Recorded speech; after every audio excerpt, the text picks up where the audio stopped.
Isiha. It is a rainy day today. This is Eunice and De Leon, your reporter for today. And for the international news, there has been numerous reports about advertisement being banned because of their inappropriate context and graphics. Serving you with all the hottest issues, here are the Group 2.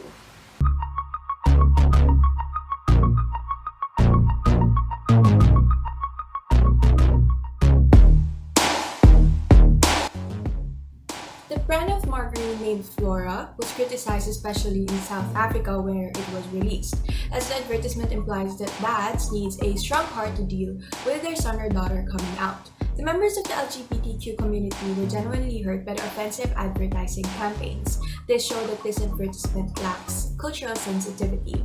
In this day and age, people are diverse with their own beliefs and cultures. Coming out as a member of LGBTQ is not that unusual. In fact, most of us today understands the equality that they keep on fighting for.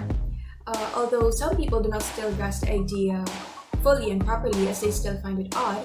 And yes, we can force everyone, but we can respect everyone. From their life choices, their beliefs, and their cultures. And actually with that, we can learn from each other without making others feel inferior and invalid and implementing stereotypes. Because at the end of the day, acceptance is what we aim, and so acceptance is what we do. This particular advertisement is most likely directed at men who require actual shaving, and women most likely buy the shaving product for their partner. The unimplied irony is, image dominated by a baby shaving. Create the humorous image of a baby shaving to attain the soft skin it already has. The depiction of baby is already typical of vintage ad featuring a palm white child.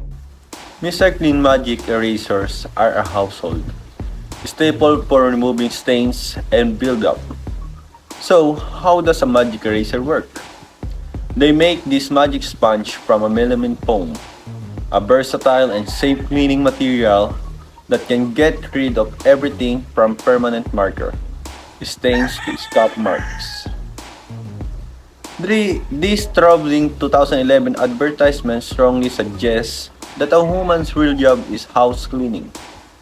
The advertisements, which were published not just in print but also on social media, sparked a lot of indignant reaction, particularly from the younger demographic.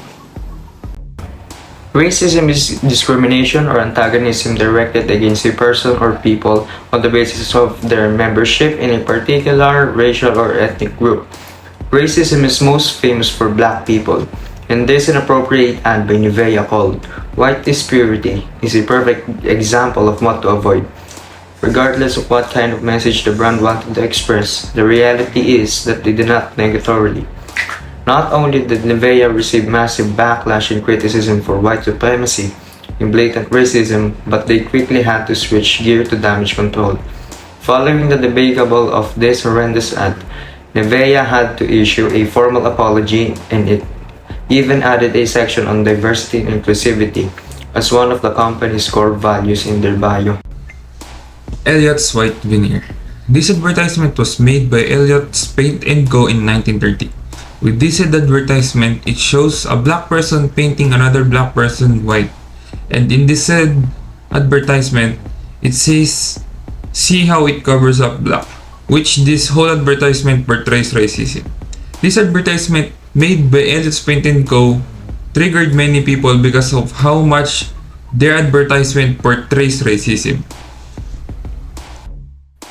In Facebook ad for Dove body wash, a black woman removes her brown shirt and underneath is a white woman in white shirt. The transition from the black woman compiled into a static collage by a social media user evoked a long-running racist trope in soap advertising. A dirty black person cleans into whiteness. Hi everyone! I'm Kian Jade Carmona of Group 2. As you can see in this picture, it's a advertisement that are inappropriate, but what can we say about the picture or the brand itself? Sunlight Laundry Green Bar Soap, a mild bar soap for hand washing. Sunlight Laundry Bar is suitable for delicate fabrics, stains, collars, and cuffs. Sunlight soap has many different uses and it even removes grease from pots and pans, leaving a lasting sparkling shine. Mild and gentle and suitable for all skin types.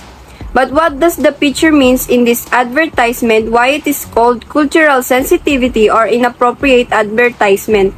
Because the picture does not show how the soap was used, it just showed the black child with a clearly white dress that will portray how the soap will affect on the clothes and other stuff. The black children does not portray on what they said suitable for all skin type. For this advertisement to be appropriate, use a child that will really portray the product that they are advertising and the customer will ensure that it will safe to use. If you want your product to be enhanced, be creative and mindful of advertising your product. Thank you! Perfume. Tom Ford Men 2007 is the name of the product. Tom Ford was established a new benchmark. Provocative advertising of Gucci, Yves Saint Laurent, and his own line. The majority of his commercials are nude, and several of them even verge on being pornography. However, this really took at pornography turn when he let Terry Richardson to direct 2007 men's fragrance advertising campaign. In one of the cologne bottle it seems between the model's things, in the other it seems between her breast. Both pornographies are very oily. Crazy part, it is customary in the strength UK to forbid even mildly nude advertisement. However, this advertisement was not prohibited there. In this time of pandemic, it is important to wash our hands regularly after we cough or sneeze, before and after eating, and many more to protect ourselves in any germs, bacteria, and viruses everywhere. In washing your hands, use Safeguard Infinity Shield. It is recommended by the Philippine Association of Medical Technologies because of the proof that it can kill the 99.9% of germs and bacteria. It is suitable for the entire family for hand wash and shower. For your family germ protection, use Safeguard Soap Infinity Shield so that every wash is a #safe wash. It is clear that this picture is a screenshot or a screen capture of what is clearly in the middle of a sexual intercourse.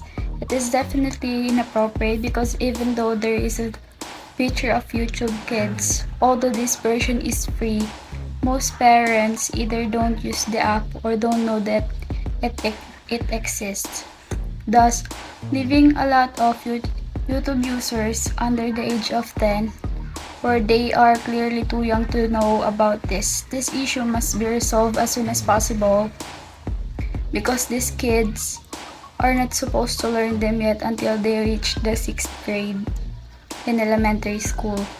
It can leave them curious, which would lead to kids asking too much question to their parents and asking questions that they shouldn't know the answer to just yet. So last but not the least is the advertisement of Dunkin' Donuts about their new chocolate donut, which had a very special ingredients, which is charcoal. It gained a lot of criticisms and judgment by the public because the way they portray and advertise their product is very inappropriate. Why? Because they uses the model to be dressed up as a black woman even though she is not. And the way they use their poster and the context that is written on it is very inappropriate, that is called charcoal donut. So that way it gained a lot of attention and then it is called racist and bizarre by the public. Dunkin' Donuts also said that they see no problems about their advertisement. However, the public and the people see a lot of problems in every inch of that poster. We can always promote and advertise our products in a very unique and fun way without degrading and offending other people.